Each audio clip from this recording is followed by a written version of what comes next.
Hello, and welcome to another episode of Ultima Final Fantasy, the ultimate Final Fantasy podcast. I am your not coughing guest host, Greg. And I am your probably coughing other guest host, Steve. Yeah, we're back with another guest episode, basically bickering with Joe and Caleb about whether or not they should review a game, and then I played it, and like, well, if I bothered to play it, might as well just give them more content for the show. So wait, why are they not reviewing this game? I played some of it, and it seems like a standard Final Fantasy game, except it's on Game Boy. Well, we're about to get into that. So the game we're talking about is the Final Fantasy Legend, which is known in Japan as Saga, Warrior of the Spirit World. World. So the reason they don't count it is because it wasn't originally called a Final Fantasy game upon its first release in Japan. Wasn't originally called a Final Fantasy game upon its first release in Japan. That's right. It was part of the Saga series. Saga. I don't know what you're doing. I'm doing echo. For dramatic effect, act. Got it. I mix these, so I could totally just add these effects in post if I wanted to, but I don't. No, you don't. It's easier to do it live. I mean, hey, we finally got the recording computer back up and running. This thing has been dead for weeks. Yeah. Christmas is awful. Yeah, it's been dead for weeks, and we had to cancel basically all of our scheduled podcasts. We still have to cancel all our scheduled podcasts because my general use computer is also dead. All right, Steve keeps the recording computer, which we use for our albums, separate, no internet connectivity. Air gapped. Yeah, keep it safe so no viruses or anything like that. Hacker shenanigans. Also, it allows me to run it as a much more efficient machine in general. I don't need to have antivirus. I can turn off the internet connectivity functionality entirely. I can just shut off a lot of services so that they're not taking up cycles, so that Reaper can have them all. And that's how sausage is made. So, actually, yeah, we should probably describe what this game is. I mean, it's a Final Fantasy game. You know how Final Fantasy games work? Yeah, it's all right. Imagine that on a Game Boy, but a little bit streamlined in that the combat system is a lot less of divided into magic, fight, defend, and is more use your inventory slot sword. It's a turn-based JRPG. We'll get into the gameplay in a sec. All right, but there you go. That's what the game is. It's a turn-based JRPG for the Game Boy. So, yeah, the reason Joe and Caleb aren't reviewing this is because it wasn't originally called Final Fantasy when it came out. And Saga. Right, it was called Saga, and then it led to the Saga series. But the reason I thought it was worth doing is it was called Final Fantasy. It sold really well. It spawned a bunch of sequels. And in the US, there are 3 Final Fantasy Legend games. So they're all part of the Saga series, but Final Fantasy Legend, Legend 2, and Legend 3 all came out on the Game Boy. And if it was able to spawn that many sequels and it sold as well as it sold pretty well. It sold like almost 2 million copies. So, all right. Plus, you're a Prog fan, so you'll always give Saga a chance. Right. Dude, no one is going to get that joke from the UFF audience. How many of you guys are Canadian Prog fans? Dude, Joe and Caleb are like metalheads into thrash metal. They're into Megadeth and Slayer. Do you think there's any chance in hell either of them have even heard of Saga? I mean, they should have. And if they heard of Saga, wouldn't turn it off immediately upon listening to On the Loose. I mean, it's okay for them to not like Saga, just as long as they get the joke. But I like Saga. They're a fantastic band. I've barely listened to them. I heard them first described by my dad as the Canadian Rush, and I queued up one of their songs and listened to it and said, yes, that is the correct description of this band. I feel a little bit lame in my taste in that I only have their one breakthrough album, but it's a good album. What can I say? Yeah, I like the hits. I'm a cash when it comes to Saga. A cash Saga fan. And a cash when it comes to the Saga series. Transition, heyo. Heyo. So my knowledge of the Saga series is pretty limited.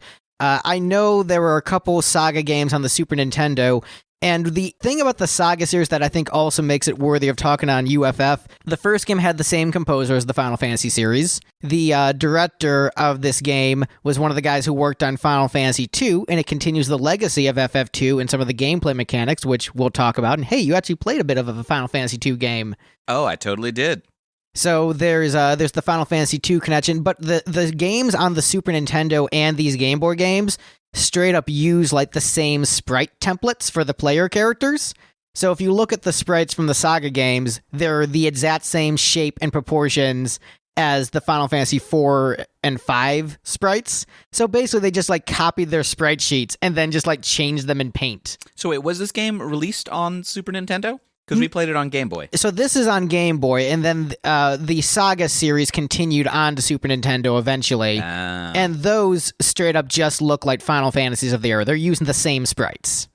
Were there any Final Fantasy games on Game Boy prior to this? Or even after this? Like, did the original Game Boy have official Final Fantasy games outside of Saga? There was one Final Fantasy Adventure, which I think came out after this. Yeah, it came out after this. And then that led to a spin-off series and became the Mana series. So both of these Final Fantasy Game Boy series led to spin-off series of different RPGs, but Joe and Caleb played the other one because in Japan it was originally called Final Fantasy, which I really feel like is splitting hairs. Like, this is... I think if they're going to review that one, might as well do this since they're using the same sprites, the same composer, the same director who worked on FF2. Like, I think this is...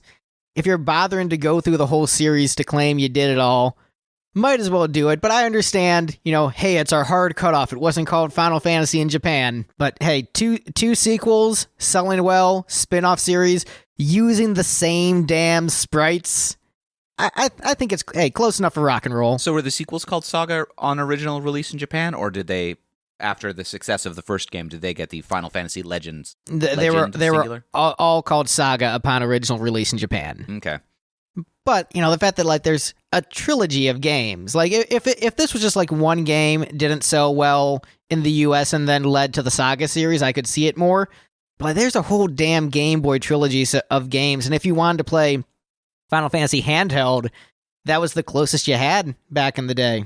Fair enough. All right, so yeah, this game originally came out in 1989 in Japan, and then came to America in 1998. So, wow, that is a long period. Yeah, well, it was at the point where I guess Final Fantasy was becoming popular in America. So, like, shoot, how do we, keep this gravy train rolling? Let's, release that old game that never came out and put it on the Game Boy. So it came out in 1989 and then was released in 1998. Why didn't they just call Saga 1 through 3 Final Fantasies 4, 5, and 6? I think by 98 they had started to I think they started to release the ones that were missing.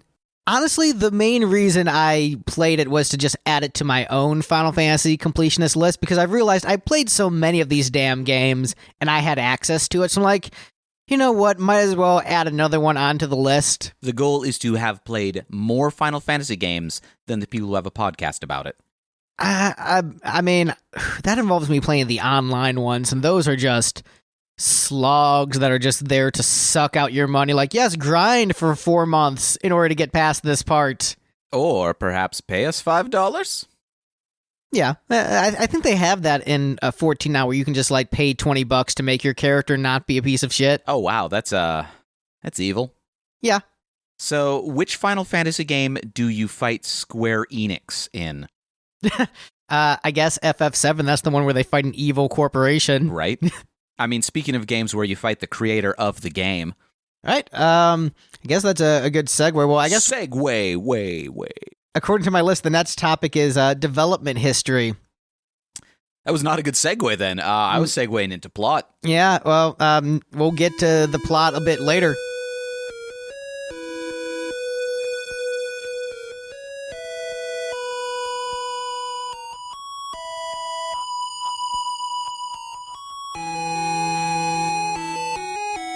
All right, development history.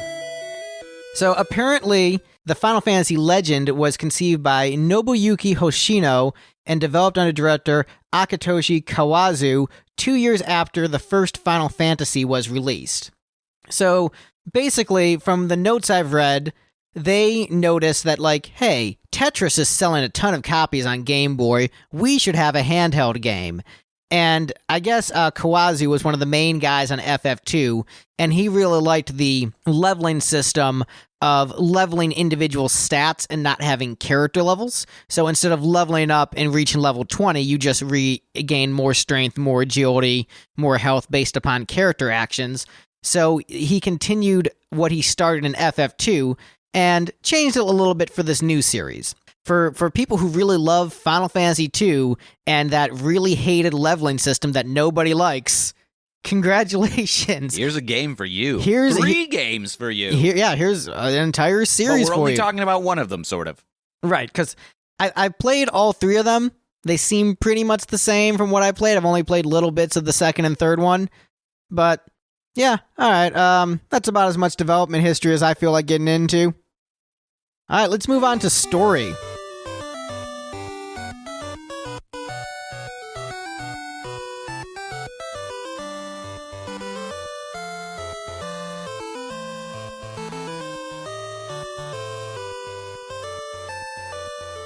Alright, so the story of the game, you start off by picking a random character from several different races. Off being told basically the entire story. Right. There's a tower. That tower leads to paradise. Many adventurers have tried their might against the tower and all have died. But maybe you, chosen player, are the one who will conquer the magic tower to paradise. Then you pick your race. Right. Human male, human female, or monster. Right. And we'll get into the different races. But basically, you start off picking your character, which is just picking your race, and then you go and pick up some other party members and get to choose their races and name them. And, that basically similar to FF1, where the characters don't really have names or personalities, or just picking random job classes. So the plot... So it's much more akin to old school D&D of the earliest eras, where dwarf was a class. Yes. Elf was a class. So except you're skeleton or zombie. We'll get more into the individual classes once we get to gameplay, but I want to run through the story and what happens in the narrative of this game, which honestly, and this game is kind of shitty. If our thoughts are disorganized, it's because, this game wasn't very good. And I played it for 10 minutes. Yeah? I played 5 minutes from the beginning until I died, and then I loaded Greg's save game and beat the boss. Yeah, you beat the final boss on the first try, which is actually pretty tremendous, and a giant troll, but we'll get to that when we get to that. Let's get to the story.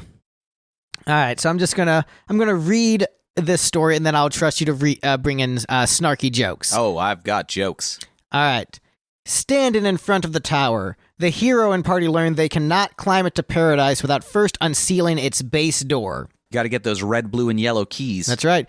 The way that this story is set up is you're trying to climb the tower that reaches paradise. There's this magical tower in the center of the world that'll take you to paradise. And in order to climb this tower, you need these mystical orbs that act as keys that open certain floors. So, you get to the 15th floor of the tower, and it's like you need a blue orb to continue on. And you're like, shit, I need to get a new orb. Are the orbs in the tower, or are the orbs in the overworld? The orbs are in the overworld. So the way that the tower works... So why has somebody not just gathered them all together already? It's very difficult. So the way that the tower works is the tower has all these different doors that lead to entire other planets. Overworld is where I died. Tower has all these doors that lead to different planets. So, basic setup of this world. Square. Yes. Remember Minecraft? It's basically Minecraft world, but without crafting. All right, we got it. Man, we got the graphics section later, Steve. You keep jumping ahead. But stick with one section at a time. I don't have my email open, so I don't have the overview of what we're talking about. All right, we're doing story right now. Okay. All right. So basic story, you're trying to climb the tower to reach paradise and find the creator. That is the goal that the party decides to do because, whatever, they're basically nameless, meatbags. They're characters with personalities that don't matter. As I recall, yours was named Goku. Yes, I named mine Goku. And my party was Goku, Devi, Tay, and Nick, for those who care. Ironically, when Goku played the game, he wanted to name his character Gregory, but ran out of characters. There's only 4. Right? Could have gone with Greg. All right, so you're trying to climb the tower to paradise. The tower is connected to all these different worlds with different designs. And so like an entire planet and a race of people with different cultures and societies. So the world you start with is kind of just a forest, medieval, standard fantasy setting. And in order to get the orb, you go around and visit the kings of Armor, Sword, and Shield, and to get their legendary equipment to put on a magical statue and then get an orb. You succeed in doing that, fight a giant turtle monster, and then move on to the next world. The next world is a water world. No Kevin Costner was found in this game, unfortunately. Great disappointment. And so, like, you go to a bunch of different islands. There's this old man who tells you a riddle, and then you solve the riddle, and Tells you all about the sea. tells you all about the sea, and you get this Old man. this item that lets you breathe underwater, and then you do some underwater adventures, and you get the next orb and go to the next level. And honestly, when I was playing through these parts of the game, I'm like, man, this is actually pretty shitty and unenjoyable. It's dated, does not hold up well, the story was not engaging me, and then all of a sudden, the game decided to be good with the plot, where all of a sudden you reach the third world, and it's a sky world, so you're hanging out on clouds and stuff. Not making that joke, listeners. So you're on the cloud world, and immediately it starts to feel like Final Fantasy because there is a big bad empire that you are fighting against, and a group of rebels trying to fight against the empire. I'm lost. What does this have to do with Final Fantasy, Greg? When does the plot wherein one has to battle an evil empire with a ragtag group of rebels ever come up in that series? Yeah, so, and I'm going to be honest, when that trope finally kicked in, I'm like, all right, this feels like a Final Fantasy now, where the villains on the previous two worlds of the tower didn't really have much personality. It was like Giant Turtle and I don't remember what the other dude was, like some tiger guy. So does each world get its own overworld? Yes, each world has its own overworld. And that's where you find the orb for that world. That's Yes. why they didn't already have all the orbs hanging out at the tower at the start of the Yes. game. They could have had the first one. Yeah, so Steve barely played any of this lazy game. NPCs. I needed him here for the snarky jokes. I immediately wandered off into the wilderness after creating my party, and Greg didn't give me any hints that was a bad idea. And I just kept walking around until I ran out of hit points, nowhere near a village. Yep. But hey, he played enough to at least know what I'm talking about, sort of. The Sky World, when you first get there, you actually end up being recruited into the evil empire. You just run into some empire guards, they drag you aboard the ship, and the leader of the empire is like, you're going to be my subordinates, and you're going to go do dastardly things for me. And you know that the hero characters are going to betray this guy eventually, but it's kind of fun when you're an agent of the Empire. They give you an airship and you're just wandering around doing all sorts of things for the Empire. It's pretty cool at that point. So the Japanese made a game about a seafaring or a boat-faring empire with a tendency to abduct people and force them to work on ships? Yep. There's some implications there. Oh yeah, I forgot to mention, in the previous world, the water world, you don't get a boat, but you find... you get a snorkel. You find a island that you can drive around. But the trick is the island that you can drive around looks the exact same as a bunch of other islands, so when you find it, you don't even realize it's a boat, unless you have a guide, like I did. This island can travel because it's... Wait a minute. All right, so you got your airship. You're going on cool adventures, flying around doing stuff. There's a pair of sisters, and one of them decides to help the rebels, and one of them decides to fight decides to help the Empire. So it's like the American Civil War, sister against sister. It's very tragic. One of them dies. I mean, it's about England, though. Right. But yeah, then eventually you go into, I think, like a subway system, or that might be later. You know what? I don't know. Wouldn't a subway in a cloud-based city just be slightly lower in the air? Man, you know, I'm trying. Literally, a subway in a sky culture would be a monorail. Right. You know, I'm trying to remember. Honestly, I just beat this game a couple days ago, and I'm looking at notes, and already so much of it has flown away from me because the game was just honestly not super memorable. And I'm talking about what I thought was the best part, and I'm trying to remember it. Did you suplex the train? I did not suplex the train. Then it's not the best part, Greg. The best part of this game. But the yeah, best part of any game is when you suplex the train. I mean, that's a pretty great part. I feel... I wonder if anyone who plays Final Fantasy VI and like replays it ever decides not to suplex the train. Like when I was playing Final Fantasy VI with my wife, I kept getting the button combination wrong. I'm like, no, I'm not. We're not moving on from this part until I suplex the train. Like this is, if I'm playing FF6, I'm gonna do this. Playing FF6, I'm suplexing it. I feel like that is Ayn Rand's nightmare. Somebody bust out their copy of RPG Maker and make a game where you fight a villainous Ayn Rand by suplexing her train. All right, so you beat the evil empire and everything's great, and one of the sisters dies, and then you go up to the next world, which is like the post-apocalyptic future world where you get like a hover bike, and there's evil bird monster that will attack you on the world map, but you have to run away from it because you can't defeat it until the plot decides you're allowed to defeat it. Was the apocalypse bird monster induced? I don't understand what you're saying. Well, you're fighting an invincible bird monster in a post-apocalyptic world. What caused the apocalypse? Was it bird monsters? Probably was it zombies. It was probably. I think it's bird monster. Bird monster flu. It's bird monster. So, you've got these people living in these huddled societies trying to avoid Bird Monster. You get the magical plot MacGuffin that allows you to fight Bird Monster and not lose when you fight that boss battle. Is it a rock? Throw a rock at the bird? No, I think it's something that disables the Bird Monster's magical shield. All right, so you beat you defeat Bird Monster. Bird Monster has a magic shield? Man, Sesame Street got weird since I was a kid. All right, so you defeat Bird Monster, and then you travel up the tower even further, and then you fight the fake final boss, who is called Ashura, who just kind of looks like the god. It's like, I'm the villain that did everything, but it's a Final Fantasy game. It's a Final Fantasy game. You gotta kill God. Right, so then you go up even farther in the tower, and you fight the creator, a.k.a. you God. haven't actually killed God. You have to really kill God now. And the creator reveals that... So the way that the game was set up, plot-wise, Ashura was supposedly like this evil mastermind that had these 4 fiends of minions on the different planes, the different worlds, causing havoc. And Ashura was like this, evil demon overlord. And so you think that he's the cause of all the strife and evil in the world.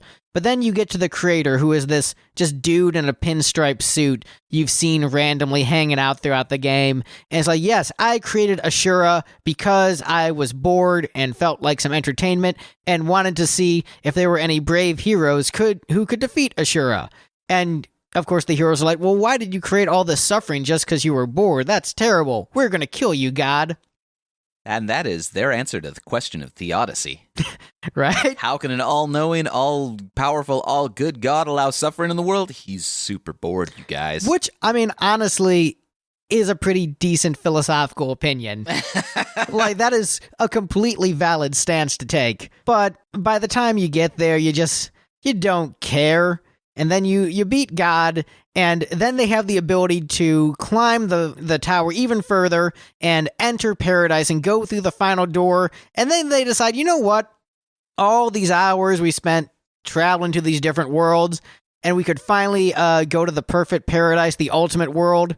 We don't really feel like doing it. We're just going to leave and go back to World 1. The end. So, Steve, me describing the story to you that way, does it sound interesting? I mean, it sounds basically interchangeable with most Final Fantasy games when you describe it in those terms. I think a big part of what works for Final Fantasy games is whether or not the writing is actually good.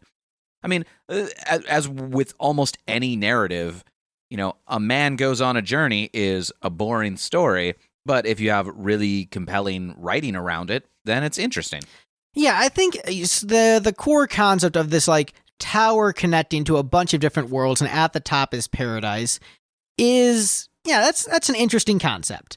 And the different worlds have the potential to be very interesting. Once you got to the cloud world, that's when the story actually started to pick up, because you cared about the other characters around you. Like the base world, none of the characters really had any personality. Second world, the water world, kind of the same thing.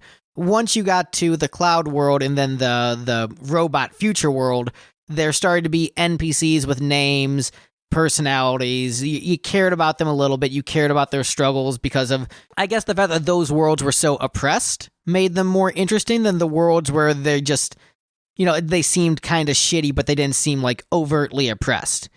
Like World 1 had regular Earth, but wetter. Yeah, or, hey, here's 3 different kings who are not ruling very well, but people generally seem to live in peace, so who cares? World 1 was boring, World 2 was boring.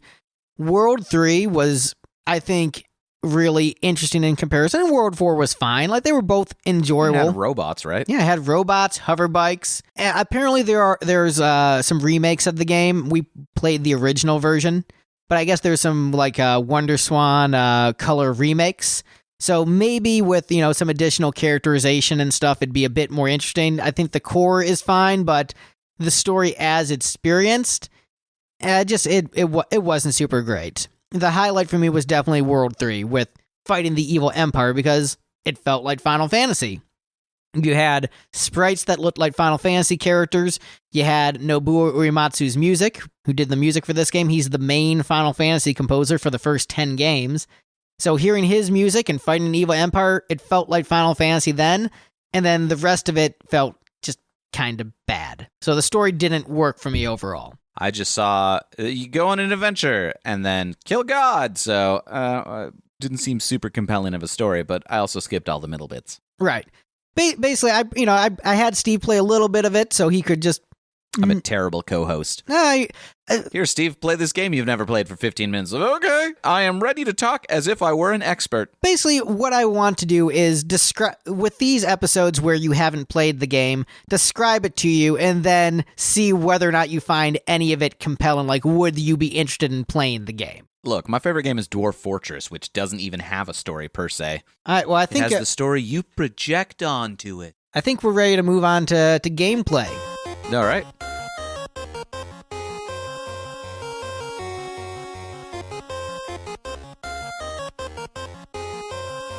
That actually seemed like an interesting gameplay system, although I did notice a couple early hiccups where it seemed like things were designed to be as obnoxious as possible. According to what I read, doing research, aka reading the Wikipedia article, the goal with the game was to make something fun and short you could beat in about 7 hours, because I guess they were Square guys were traveling back and forth between Japan and Hawaii. Yeah. And so they wanted to make a game where you could beat it on a plane ride. How many spare batteries for your Game Boy did you need?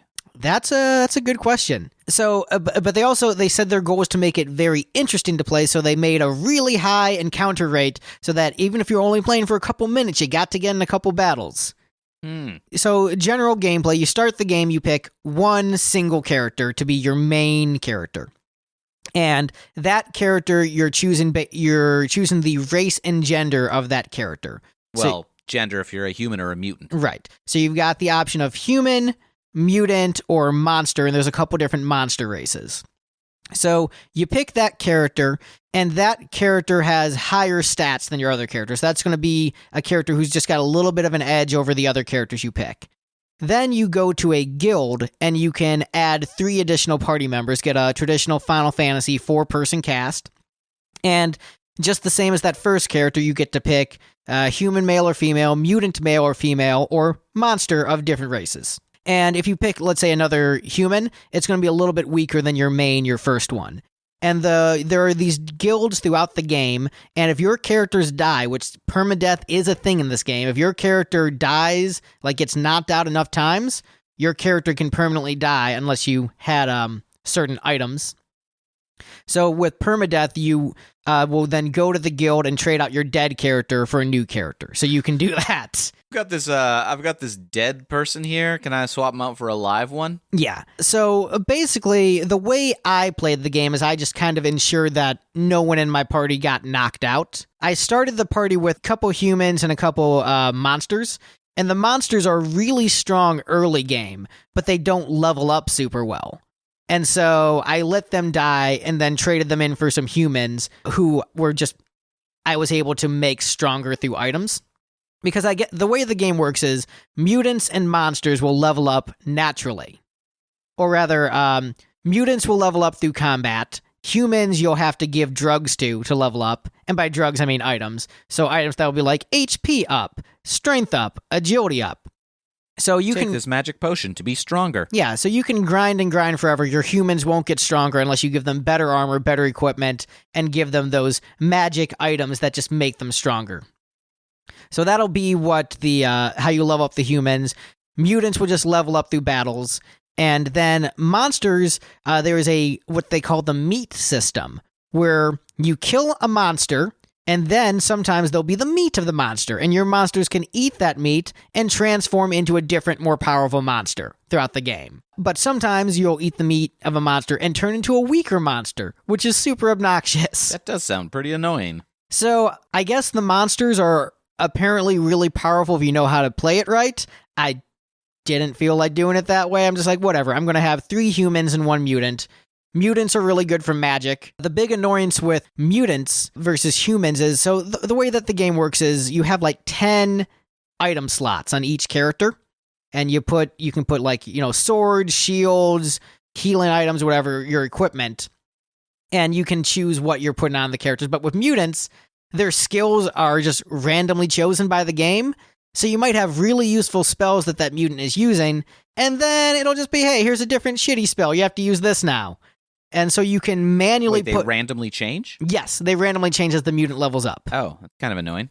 So you can manually put good spells onto the mutant, like you can buy 20 flare spells and put that on your mutant as one of its items that it's holding, but like 8 of the slots will be just random stuff you have no control over. And if it's useless, it's useless. So they're really useful because magic is useful for killing large swaths of enemies all at once.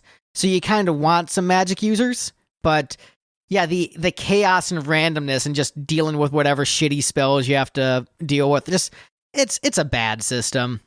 But the bosses in this game are usually super easy to beat. Like you can beat them in like under a minute.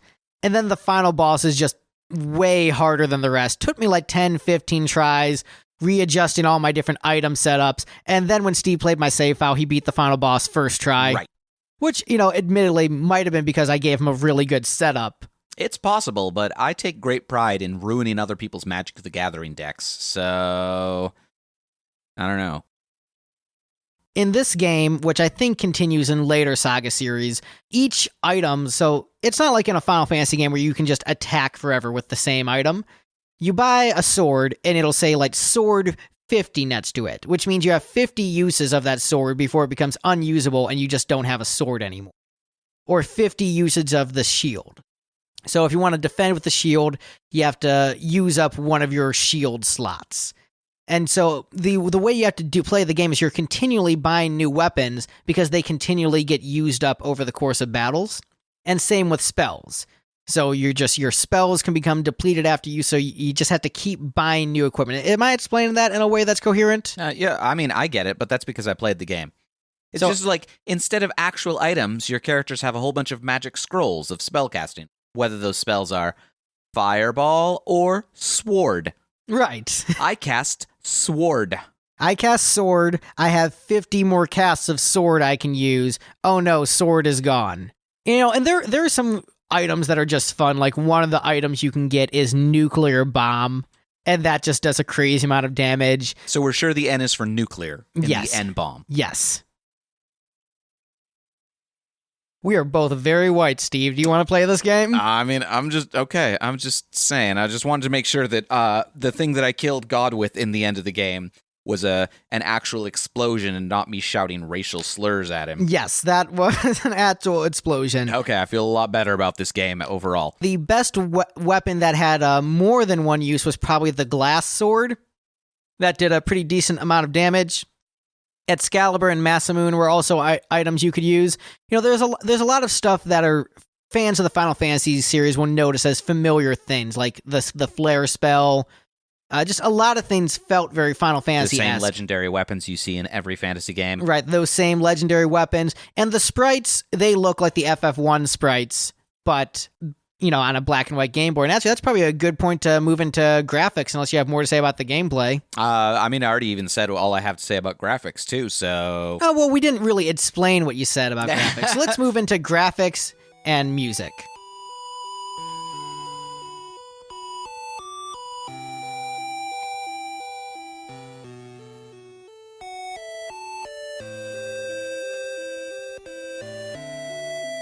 So first of all, they're Game Boy level graphics. So obviously, it's going to be a little bit lower tier than the SNES games that most people are used to when they think of Final Fantasy, let alone the PlayStation era onward. But no, these are bad even by Game Boy standards. there is a severe lack of creativity. At least, well, that's design. I'd say more than graphics, right? Right. Well, but that kind of comes into play. So True. The first world that you're in, the continents are literally just white squares with some trees on them, sometimes mountains, and sometimes towns. And so if you remember like the original Final Fantasy, where there was a little bit of curvature to the landscape, where it actually looked like a real place, like these are just white squares. And you look at this and you're like, wow, this is... Hey, just like us. Heyo. Yeah, this is just... It is so boring, that first world. And really sets the game off, just like puts a bad taste in your mouth right away. We're like, wow, this is the visual design, and maybe I've become a bit spoiled by Pokemon, where how good that world looked, despite the limitations of the Game Boy. And yes, that was a few years later, but they were able to make it work. And this is just kind of embarrassing to look at. It felt really lazy. It probably wasn't. It was probably like state of the art for the Game Boy at the time. But man, does it not hold up in the slightest. I really question the idea that the continents had to be square. Like, it might have been difficult for them to round the corners along the shoreline per se, but making them be actual squares, they didn't need. Because I'm sure it was just a tiled sprite for those squares. Granted, a blank white sprite, but there's no reason they shouldn't have been able to tile it in more interesting patterns. Although I will say this, once I got to the other worlds, they didn't look nearly as boring as that, so it might have been just a terrible first world. But when you think that's, the entire game, because the first time you're playing through the game, you don't realize there are other world maps. When you see that as the very start of the game, you're like, seriously? Also, those big, just blocky brick buildings that don't do anything. Right. Well, there's stuff in the buildings. There's the inn and item shop and there was weapon that shop. other building that you couldn't enter. Oh, yeah, there was. It was just a giant wall of bricks. Yeah. So, visual design, not very impressive. You look at a lot of the sprites, and they're clearly just reused from Final Fantasy 1, which, makes sense. If they're calling it Final Fantasy in America, at least it makes sense that they're straight up using sprites from FF1 and just modifying them for the Game Boy. Yeah, very underwhelming visual design, even for a Game Boy game. I would give it a solid thumbs down, and I'm a pretty positive. You remember our FF2 review where I was pretty positive of even that visual design. Yeah. If I'm gonna give this a thumbs down, it's not great. It's not great, you guys. Music. Man, I love Nobuo Uematsu. He's my favorite video game composer. I was pretty underwhelmed by the score on this one. It felt lazy and rushed. Maybe he didn't care because it was a Game Boy title. But yeah, the music in this game didn't do it for me either. It was just kind of meh. Like, it wasn't aggressively bad. It wasn't this is terrible. And there were a couple pieces that I thought were really good. Yeah, but overall, music was underwhelming, graphics was underwhelming, game was underwhelming. Well, I guess if you think of the music in terms of, the original design motivation of much of the game, of this is meant to be played on a flight between Japan and Hawaii, music's not that important when you're on a plane, because unless you're an awful person, you mute your Game Boy. They had a headphone jack, dude. That's true. Were they using them? I don't know. I really wanted to like the music more than I did. And it's not that I'm not familiar with 8-bit soundtracks or Game Boy soundtracks, but just like for some reason, just the music didn't click with me. I don't know. Just wasn't that great. I didn't listen to enough of it to get a really good sense of it, but I've listened to enough D&D sluggers to know that you can make some pretty great music out of a Game Boy. That's true. It didn't sound like it was on that level. Well, nor Horse the Band, but I think most of their music isn't actually done with a Game Boy. Well, next up, we actually have some listener questions. Ooh, about this game? About this game. Posted a thread on a Final Fantasy Facebook group and actually got some responses with questions about the game. So, questions and reviews. So, Alan Astbury asks, does it have any connections to the main games of the series? Sort of. in the sense that it continues the legacy of Final Fantasy II with its leveling system of leveling individual stats instead of like character levels. And that was, I guess, one of the intended goals was to continue FF2's legacy. So it did in that respect.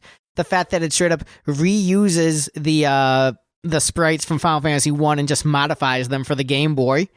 The same composer. So there are some connections. It hits a lot of similar plot points to what tends to happen in Final Fantasy games. Plus, if you want to get really speculative about it, you could probably argue that this tower that travels through many, possibly all worlds, is it as explicit as that? I mean, but if it travels through a myriad of worlds, it could possibly travel through several Final Fantasy worlds. Heck, this may be the linking story that connects all the rest of them. Yeah, it could. Because how many worlds is like the minimum that they've estimated that the Final Fantasy series can take place across right now? I mean, at least 15. I don't know. No, the minimum. The minimum. Because there's been a lot of like fan speculation about like, well, Final Fantasies 1 and 2 can probably take place in the same world, but 3, that plot is definitely inconsistent with those. And like, I actually tried mapping this out once. A lot of people have. So I don't think they've published an official thing like Zelda did. All right, so I know people think that 10 and 7 are in the same universe, so that's one. People think that 1 through 5 are in the same universe. And I guess Final Fantasy IV, is supposedly Earth before some terraforming shifted the planet around. And at the end of the 13 trilogy, they end up going to our world, planet Earth. So that would bring in the 13 universe. So that's 2 universes with all those games. 6 is kind of a separate thing. 8 is kind of a separate thing. I think 9 would fit in with those other games, so I'll put in 9 in one of those universes. 11 and 14 are connected. 15, I don't know, I'll say like 6. All right, so there's like half a dozen worlds, one of which is Earth, which you can easily connect to this game via the Tower of Babel. There's definitely similarities there. Yeah. So yeah, you could argue that this is the linking game that connects all Final Fantasy games so that they're in the same context. Yeah, there you go. You heard it here first. Maybe. I don't know. Somebody else might have beat me to it.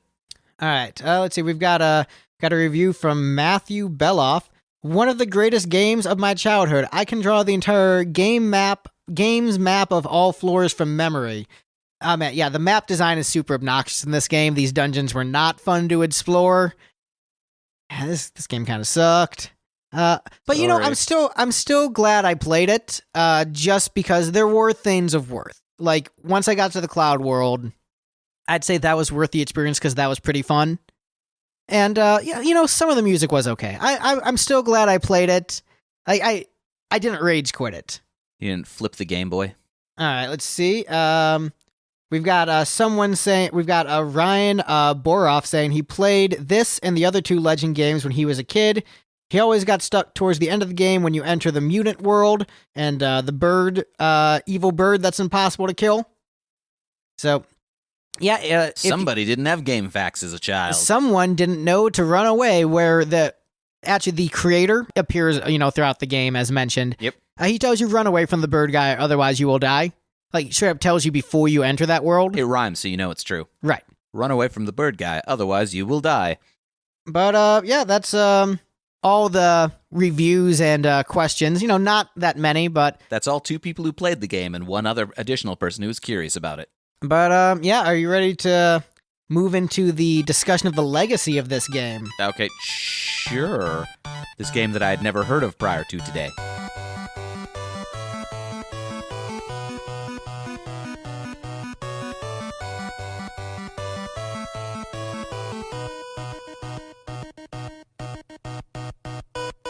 All right, well, legacy of this game sold, let's see, like... Legacy of this game, Soul Reaver? No, legacy of this game... Deep cut. So it's actually the first Square game to sell over 1 million copies. So it sold better initially than the original Final Fantasy. Interesting. So this game was a huge hit for Square. Yeah. Hence, all the sequels on the Game Boy... And then eventually, it led to sequels on consoles like the Super Nintendo, PlayStation 2, etc. This was a pretty big deal. HD remake. Yeah. Those squares. Such detail on them. Yeah, but it did lead to a remake on the Wonder Swan Color. So, yeah, this game actually has a pretty decent legacy because it continued the legacy from Final Fantasy II, which is considered, the shitty, bad Final Fantasy, but then, spun it off into a really successful series that still continues. So, this one actually has a pretty decent legacy. Sold super well in both the US and Japan because, they ported Legend 2 and 3 over here. So, obviously, they were selling well. Yeah, this one, unlike the last game we reviewed where the legacy was no one played it, a lot of people played this. This sold really well and was a popular game. Well, what was the price of a Game Boy game relative to... So, did this come out with Nintendo initially or Super Nintendo with temporary? First Final Fantasy was Nintendo, right? First Final Fantasy was Nintendo. Yeah, so what was the price of a Nintendo game versus a Game Boy game? That I don't know at the time. So it's possible, in Japan when this first came out, it was a cheaper alternative so you could play Famicom. But this would have come out this came out in 98 in America, so this would have been towards the end of the PlayStation's life cycle. Wherein a Game Boy game was certainly... Yeah, this would have been maybe $10, $20. So, and also, if you wanted to play Final Fantasy on the go, you didn't really have options, so this would have been a pretty sweet, thing for you. Yep. So... yeah, this game actually has a surprising legacy when reading the reception, really good reviews. A lot of people complaining about the final boss and how difficult the final boss is. So are we the ones who brought its Metacritic score down from 100% with our pretty meh review? Probably. Go us. Go us. But only 8 out of 10 stars. But yeah, so legacy of the game, a really successful game. Led to a series of very successful games, sold well. Does it have a legacy in terms of the Final Fantasy series? I'd say yes, because it kept the leveling system of Final Fantasy II and continued that direction. Well, wouldn't legacy be Final Fantasy games inspired by it? There is, I guess, a thing in Final Fantasy 13 where you can, I guess, insta-kill the final boss, using a spell, the same spell you could use in this game to insta-kill the final boss. Nice. And they did that as an homage to this game. What was the spell called? Something chainsaw or something? Chainsaw, but I think in 13 it was death. But they still allowed you to insta-kill the final boss, and that was as a tribute to this, I guess. You heard it here first, folks. God, vulnerable to chainsaws. God, vulnerable to chainsaws. Demons are also vulnerable to chainsaws if Doom is to be believed. So just, if you're ever facing the supernatural... lop off one of your hands, replace it with a chainsaw. Yep, but that's the game. Would I recommend it? If you're a completionist, yeah. If you're trying to say, I am beating every Final Fantasy game, I think this counts enough of a Final Fantasy game where if you are considering yourself a Final Fantasy completionist, it's worth playing. But if you're just, a cash looking for something fun, nah, skip it. Steve, do you think this is close enough to would you consider this a Final Fantasy game? I don't have a horse in this fight. Yeah, I would consider it close enough that I wouldn't, if somebody told me, "Hey, this is a Final Fantasy game," I wouldn't second guess them. Right. I'd be like, it doesn't have a number. Oh well, whatever. Final Fantasy Tactics is also a thing. Right, but I guess so they count Final Fantasy Tactics that had Final Fantasy in the name originally. Right. But this game, which uses, the director... It plays like a Final Fantasy game. Yeah, but I would say same composer, same guy from Final Fantasy II, same sprites. I think it's close enough, and the fact that it had 2 other sequels with Final Fantasy in the name, which, yes, they weren't called Final Fantasy in Japan, any of the sequels, but, given how well it sold... in those factors, I think it's worth at least discussing on a Final Fantasy podcast. Yeah, I think so. If you're going through all the games anyway, I'm like, whatever. I played it. Here's a podcast episode. Are we going to have to do the episodes about the sequels? I'll probably play Legend 2 and 3. I don't know when, because, I have a life. This was just hey, I had some downtime. I played Final Fantasy Legend. The real question is, when are they releasing them for the Switch? Because that should really be the deciding factor if you're going to bother playing this, because you can't Smash Bros all day. I think they released a 3D remake of Legend 2 on the DS, if I remember correctly, but just the second one. 3D remake. A 3D remake of the second one. So all the continents are cubes.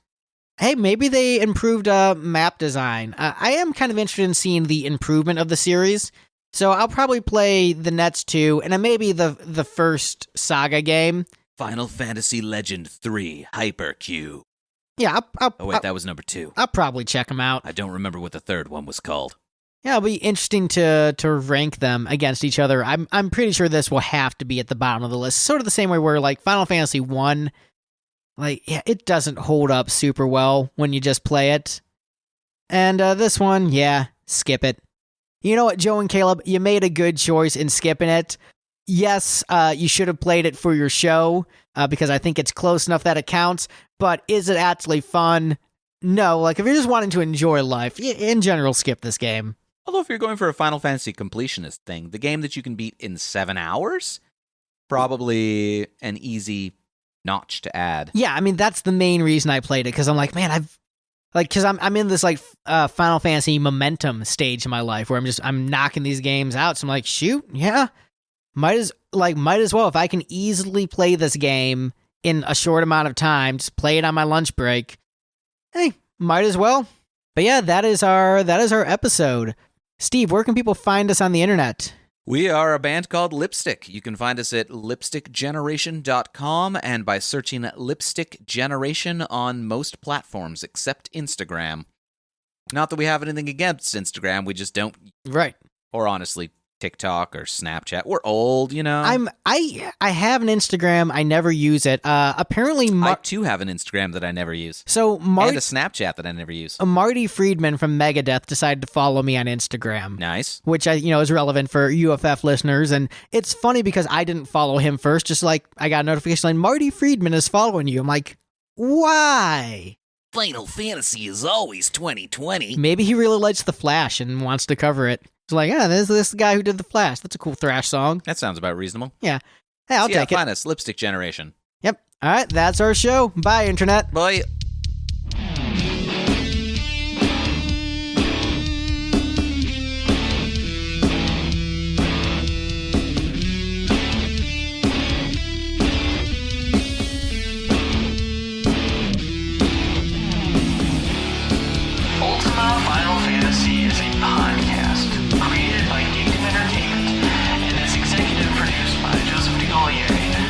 Schweiss, Greg, and Cameron Wilson.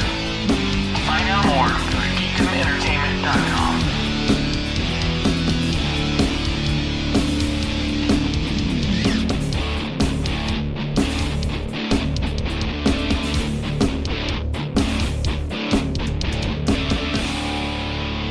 And we're live. Postscript. Post. So I was listening back to the episode and listening to us talk about a few things. I want to correct some factual errors that we made. All made by Greg, I assure you. Yeah, pretty much made by me. I am a font of ineffable wisdom. So when I copied my notes into the email, I saw the release date of the North American version of this game as being 1998. I was wondering about that, like that whole decade thing. Yeah, so it turns out it was actually the second Final Fantasy game to be released in North America. Came out in 1990. In the States, and then was just re-released in North America in 98, so they just like pressed new copies of it. And that's why they didn't call it Final Fantasy 3, because 2 wasn't out yet. Yeah. So, my bad on that error. I left the episode as is because I thought the jokes were funny, but, just so people don't at me and say, oh, you were wrong about this, like, sorry, correcting it now. But also for the people saying, oh, whatever, it's not a real Final Fantasy game, yada, yada, yada. Like, look, Super Mario Bros. 2 on the Nintendo is really just Doki Doki Panic. True. But that's probably the best one. So, you know what? The fake one was the best one. It's not the case here, but that's a great game, so whatever. We were talking about it. Couple other things I wanted to mention. The battles are in first person, like Dragon Quest. Didn't mention that, so different than Final Fantasy where the characters are on the side and you can see the sprites in battle. And also, although your sprites appear in your heads-up display, I guess is what I'm going to call it, so you can still see your sprites in battle, I guess. Right. Items don't stack in this game. Wanted to mention that quickly. So, like, if you buy 3 potions, that just takes up 1 inventory slot, and you have limited inventory slots, so you can't get 99 potions. You can have, like, 10 blocks of potion times 3. So didn't mention that in gameplay. You can only have 3 potions in a stack? Yeah. That's some weak sauce. It's really, this game is all about resource management. And then the last thing I want to say is, like, as I was, reflecting upon the game, I was looking back upon it fondly, and I was very harsh in the review. So there is one of two things. Either I liked it better than I thought, and I was in a grumpy mood that day, or I have Stockholm Syndrome, and I just like all the Final Fantasy games. I will leave that up to you, dear listener, to decide which is which. But looking back, I'm like, you know what? I did enjoy that experience. Yes, please psychoanalyze your hosts. All right. Well, that is the episode, but for real this time. For Bye. realsies, bye.